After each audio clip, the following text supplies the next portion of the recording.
18వ కీర్తన 29వ వచనంలో నీ సహాయం వలన నేను సైన్యమును జయింతును, నా దేవుని సహాయం వలన ప్రాకారమును దాటుదును అన్నాడు.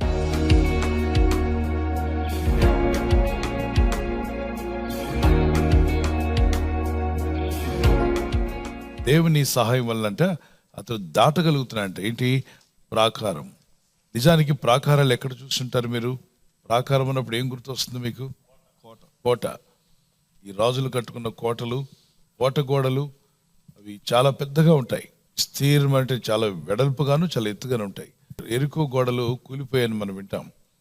ఎరికో గోడలు కూడా చాలా ఎత్తుగా కట్టుకున్నారు, వెడల్పుగా కూడా కట్టుకున్నారు. వాటిని పడగొట్టడం, కూలగొట్టడం ఎవరి వల్ల కాదు. ఎందుకంటే వాళ్ళు ఎన్నో సంవత్సరాలు కట్టారు, ఎన్నో తరాల ప్రజలు కష్టపడ్డ కట్టారు. ఈరోజు మనం గమనిస్తే ఎరికో గోడలను పడగొట్టడం ఎవరు సాధ్యం కాదు. అంటే ఒక 7 రోజుల్లో 10 రోజుల్లో పడగొట్టే పని కాదు అది. ఎంతో మంది కావాలి దాన్ని పడగొట్టాలంటే. మనుషులు అనేక విధాలైన ఆయుధాలు వాడాలి. అంత గట్టిగా వాళ్ళు కట్టుకున్నారు. దీన్ని మీరు దాటగలరా? Long jump దాటగలరా? దాటగలరా? పరిగెత్తి దాటడానికి ప్రయత్నం చేస్తే మూతిపళ్ళు రాలిపోతాయి, మోకాలు చెప్పులు పగిలిపోతాయి. మన వల్ల కాదు, అది అయ్యే పని కాదు. ఉదాహరణకి అలాంటి ఒక పెద్ద కోట కూడా మీరు మేలు పొందకుండా, మీరు వర్ధిల్లకుండా, మీరు ముందుకు వెళ్లకుండా, అది మీ ఆత్మీయత కావచ్చు, మీ భక్తి జీవితం కావచ్చు, విశ్వాస యాత్రలో మీ ఆత్మీయ జీవితం ముందుకు వెళ్లకుండా ఇటువంటి కోట కూడా కట్టబడింది అనుకోండి, మీరు ఏం చేయాలి? ఏం చేయగలరు? ఏం చేసినా మీరు దాన్ని దాటలేరు. మీకు ఒకవేళ అవతల వైపున ఉద్యోగానికి అవకాశం ఉండదు. మీ ఉద్యోగం, మీ వ్యాపారము, మీ కుటుంబ జీవితంలో అనేక ఆశ్చర్యాలు, అద్భుతాలు పొందుకోవాలంటే కోట కూడా దాటి వెళ్ళాలి. ఆ ప్రాకారం మీకు అడ్డుగా ఉంది. ఇప్పుడు మీరు దాన్ని దాటాలంటే ఏం చేయాలి? దేవుని ప్రజలారా, ఏం చేసినా దాన్ని నువ్వు దాటలేవు. ఖచ్చితంగా దేవుడు కలుగు చేసుకోవాలి. God's intervention must come. దేవుడైన ప్రభు అందులో ఇంటర్వ్యూన్ అయితేనే ఆ కార్యాలు సఫలమవుతాయి. కానీ మానవ శక్తికి మించింది ఒక వ్యక్తితో అయ్యే పని కాదు. మానవులే కట్టారు, కానీ ఎన్నో ఏళ్లుగా కట్టారు. ఆ ప్రాకారం దాటుకుని అవతలకు వెళ్ళడం చాలా కష్టం. అయ్యా, దాటగలిగే కృప నాకు దయచేయమని అడగండి. ఆ లేఖనాన్ని స్క్రీన్లో చూడండి. నీ సహాయం వలన నేను సైన్యమును జయింతును, నా దేవుని సహాయం వలన ప్రాకారమును దాటుతును. మరి 2 విషయాలు చెప్తున్నాడు. దేవా, నీ సహాయం వలన సైన్యమును జయిస్తాను. యుద్ధ సైన్యాన్ని, సైన్యం అంటే పెద్ద సేన, వారిని జయించడం అంత ఈజీ కాదు. ఇతను ఏకవచనం చెప్తున్నాడు. నేను అన్నాడు, మేము అనలేదు అక్కడ. అంటే ఇతను ఒక్కడే. సైన్యం అంటే అనేక మంది ఉంటారు. సైనికుల చేతుల్లో ఏమీ ఉండవు కదండి. ఏముండవా? ఎంటీ హ్యాండెడ్గా ఉంటారా? ఆయుధాలు, పొదునైన ఆయుధాలు ఉంటాయి. దూరం నుండే మనిషిని చంపేయగలరు వాళ్ళు. అటువంటి పొదునైన ఆయుధాలు కలిగిన సైన్యాన్ని కూడా దేవుని సహాయం వల్ల ఏం చేయగలిగాడంట? జయించగలిగాడు. నీ సహాయం వలన నేను జయించగలుగుతున్నా అంటున్నాడు. దేవా, సైన్యమును నేను జయించాను. ఈరోజు మనకు విరోధంగా ఉన్న సైన్యం ఏంటి? ఆకాశ మండలంలో దురాత్మల సమూహం మనుషులకు విరోధంగా పోరాడుతున్నాయి. ఎఫెసీ పత్రిక 6వ అధ్యాయం 12-13 వచనాల్లో అవి కంటికి కనబడవు, కానీ నీ జీవితానికి వ్యతిరేకంగా పోరాడుతున్నాయి. మీ అభివృద్ధికి విరోధంగా పోరాడుతున్నాయి. మీ ఆత్మీయతకు విరోధంగా పోరాడుతున్నాయి. మీ విశ్వాస యాత్రలో అడ్డగించేటువంటివి పెద్ద సైన్యం. అది వాటితో పోరాడడం చాలా కష్టం. అయితే మనం పోరాడాలి. ఎలా పోరాడాలంటే ప్రార్థనలో, దేవుని దగ్గర మొరపెడుతూ ప్రార్థిస్తున్నప్పుడు దేవుని శక్తిని పొందుకొని వాటిని గద్దిస్తుంటే వెళ్ళిపోతాయి. నీ ఇంటి మీద నుండి వెళ్ళిపోతాయి. నీకున్న అడ్డుగా నిలబడినవన్నింటినీ ప్రభు తొలగించగలడు. యాకోబు పత్రిక 4:7 వచనంలో అపవాదిని ఎదురించుడి, అప్పుడు వాడు మీ యొద్ద నుండి పారిపోన్నాడు. సో ప్రతిదినము మనం గద్దించి వాటిని మీ మీదకి రాకుండా, మీ పనులకు అడ్డు రాకుండా గద్దించగలిగే అధికారం దేవుడు ఇచ్చాడు. జేమ్స్ చాప్టర్ 4:7 ఎవ్రీ డే మీ లైఫ్లో ఈ పోరాటం ఉంటుంది. అందుకే అన్నాడు, వాటిని గద్దించండి. ఒక్కరోజే ఉంటాయని చెప్పలేదు. జీవితకాలం అంతా ఈ ఆత్మీయ యాత్రలో అవి మన ఎద్దుకు ఆటంకపరచడానికి వస్తూనే ఉంటాయి. మనం అనుదిన ప్రార్థన ద్వారా వాటిని ఏం చేయాలి? జయిస్తూనే ఉండాలి. అయితే ఈరోజు మీ జీవితాల్లో వాక్యం వింటున్న వారిలో కొన్ని ప్రాకారాలు మీకు అడ్డుగా ఉన్నాయి. అవి మీ ఆత్మీయతకు అడ్డుగా ఉన్నాయి, మీ ఆర్థిక విషయాలకు అడ్డుగా ఉన్నాయి. మీరు దాటి వెళ్దామంటే వీలు పడట్లా. కొంతమంది ప్రాకారము రోగము, బలహీనత. మరికొంతమంది ప్రాకారాలు ఫైనాన్షియల్ ప్రాబ్లమ్స్. మరికొంతమంది ప్రాకారాలు శత్రువుల యొక్క రకరకాలైనటువంటి చేష్టలు, శత్రువులు ఇబ్బంది పెట్టే విషయాలు. అనేక విధాలుగా ఒక్కొక్క జీవితంలో ఒక్కొక్క విధమైనటువంటి ప్రాకారం అడ్డుగా ఉంది. ఈ ప్రాకారాలను దాటించడానికి దేవుడు సమర్థుడని నమ్మిన వారు దేవునికి స్తోత్రం చెప్పగలరా? మీరు ప్రార్థనలో పోరాడుతూ దేవుని దగ్గర మొరపెడుతున్నప్పుడు వేకువజామున ఆ యొక్క కాన్ఫిడెన్స్ నీకు రావాలి.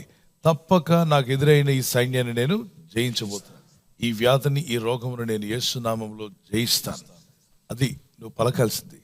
ప్రార్థన చేస్తూ నోటితో పలికేది కూడా ఉండాలి. ప్రార్థన చేసిన తర్వాత డౌట్ పలకొద్దు, సందేహాన్ని పలకొద్దు. ప్రభువా, ప్రాకారములు దాటే శక్తిని నాకు దయచేయండి. ఎప్పుడైనా గతంలో దేవుడు సాయం చేశాడా? ఎరుకో గోడలు దాటడానికి మరి ఇజ్రాయేల్ జోషువ సైన్యానికి దేవుడు సాయం చేశాడు. ఎరుకో గోడలు మనిషి సహాయం లేకుండా, ఎవరి చేతి సహాయం లేకుండా, ఒక ఆయుధంతో దాన్ని తట్టకుండా ముట్టకుండా ఎరుకో గోడలు, బలమైన గోడలు పలపలా అని మొత్తం కుప్పగూలిపోయాయి. గోడలు కుప్పగూలిపోయాయి. వీళ్ళు దేవుని స్తుతిస్తున్నారు అంతే.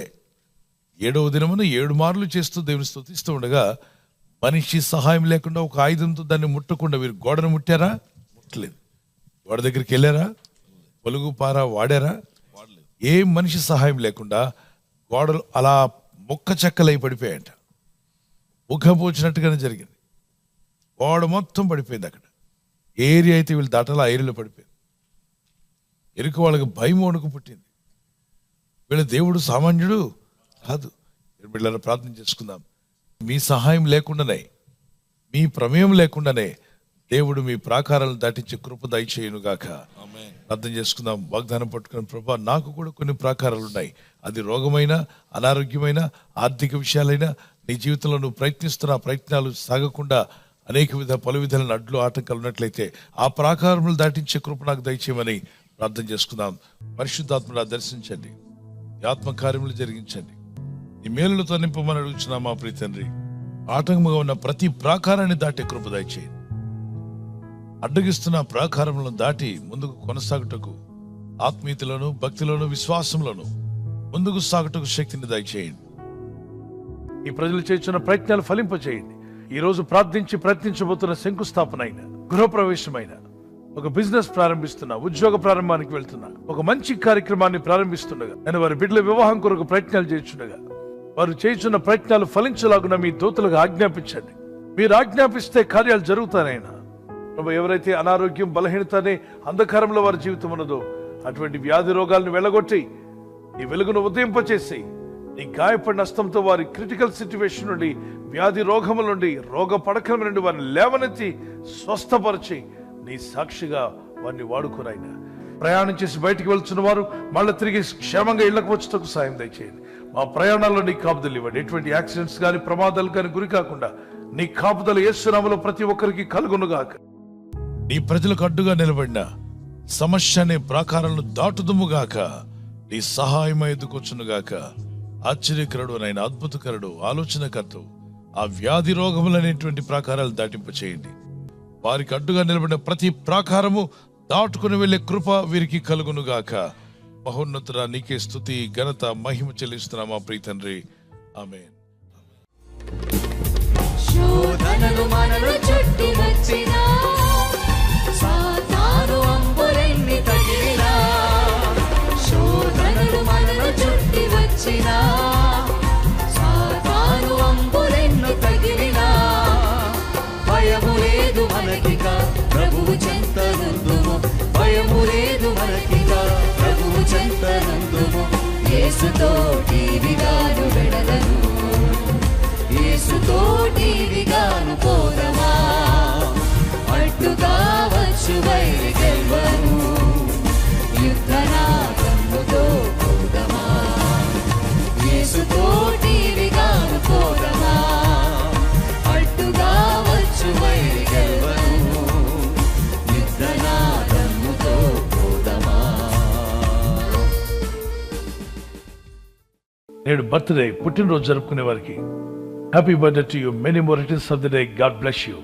మీకు వాగ్దానం ఇర్మియా గ్రంథం 39:18 నీవు నన్ను నమ్ముకొంటివి గనుక నిశ్చయముగా నేను నిన్ను తప్పించెదను. ఈ వాగ్దానంతో ప్రభు మిమ్మల్ని దీవించి బలపరిచి ఆయన సాక్షులుగా మిమ్మల్ని నిలబెట్టుకును గాక. Once again happy birthday to you, many more returns of the day, God bless you. ఈ దినం వెడ్డింగ్ యానివర్సరీ జరుపుకునే వారికి we wish you happy anniversary, many more returns of the day. మీరు ప్రతి విషయంలో పూర్ణావధార్యము, భాగ్యము గలవారు అన్నట్లు మీ నీతి ఫలము వృద్ధి పొందించును. 2 Corinthians chapter 9:10, 2 Corinthians పత్రిక 9:10 I will enlarge the harvest of your righteousness. ప్రభు అయిన దేవుడు ఈ వాగ్దానంతో మిమ్మల్ని దీవించి బలపరిచి దంపతులను మిమ్మల్ని నిలబెట్టును గాక. భార్య భర్తకు లోబడాలి, భర్త భార్యను ప్రేమించాలి. ఇవి ప్రభు ప్రేమతో ఇచ్చిన మాటలు. మీరిరువురు ఈ మాటలకు లోబడగలిగితే మీ కుటుంబం, మీ దాంపత్య జీవితం అద్భుతంగా ఉంటుంది. పరిశుద్ధాత్ముడు మీ మధ్యలో ఉండి మీ జీవితాలను ఆదర్శ దంపతులుగా చేసి దీవించి ఆస్వాదించును గాక. మీరు అనేక యానివర్సరీలు జరుపుకునే కృపా సహాయం దంపతులను మీకు ప్రభు దయచేయును గాక. God bless your family. ఈ ఛానల్ మీరు సబ్స్క్రైబ్ చేసుకోవడం వలన 2 పనులు జరుగుతున్నాయి. ఒకటి, సువార్త జరుగుతున్నది, ఆత్మలు రక్షించబడుతున్నాయి. రెండవది, పేదలకు, అనాథలకు ఈ ఛానల్ ద్వారా సహకారం అందించడం జరుగుతుంది. మనం సబ్స్క్రైబ్ చేసుకోవడం వలన అందరికీ సహాయం చేసిన వారమవుతున్నాం. ఖచ్చితంగా ఈ యూట్యూబ్ ఛానల్ ను సబ్స్క్రైబ్ చేసుకొని బెల్ బటన్ ను క్లిక్ చేయండి. మీకు వెంటనే మెసేజెస్ పంపబడతాయి.